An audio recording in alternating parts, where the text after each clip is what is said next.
Ég heiti Sigrún Elva Ingvarsdóttir og ég úr Reykjavík, úr Vesturbænum. Mín upplifun deginum að ég var í Hagaskóla, 13 ára, tæplega 14 ára. Dönskukennarinn heitir Hafdís Ingvarsdóttir og hún var alveg frábær, svolítil kvenréttindakona og hún var búin að undirbúa okkur stelpurnar fyrir þennan dag og svo á deginum sjálfum þá lýkur kennslunni og hún segir stelpur, nú komum við niður í bæ. Göngum niður í bæ frá Hagaskóla og þá að koma konurnar aðvífandi úr öllum áttum og þetta svona eins og í minningunni bara svona liðaðist áfram eins og árfarvegur. Svo horfðum við upp bankastrætið og það var ekki nema konur og ég hugsaði með mér, ég fekk svona smá innlökunartilfinningu, bara kemst ég héðan út einhvern tímann sko. Í minningunni þá náttúrulega var Aðalheiður Bjarnfreðsdóttir og hún, ég man svo vel eftir hennar erindi. Kæru baráttu systur.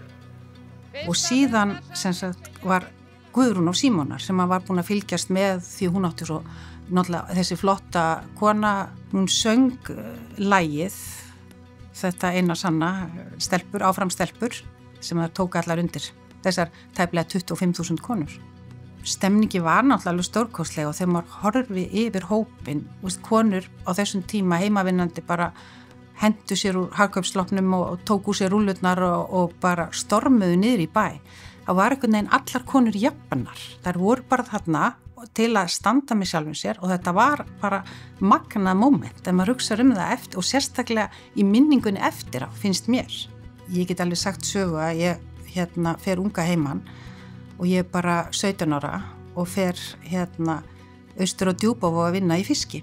En þetta var svo óskaplega leiðilegt þannig ég talaði við verkstjórann og spurði hvort ég gæti fengið eitthvað annað að gera og hann sagði já, það laust í bara vélasalnum og þú getur bara verið með strákunum. Og ég var alveg til í það að hausa og flagga og bara gaman sko og strákarnir frábærir og skemmtilegir.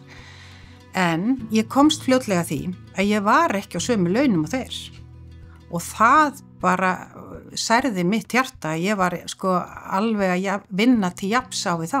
Þannig að ég fer til verkstjórans og hann svona lét alveg í það skína að ég kannski ætti ekkert að vera á sömu launum af því að ég var kona. Ég hugsa að mín upplifun af kvennafrídeginum hafi alveg gefið mér þannig einhvern kjark.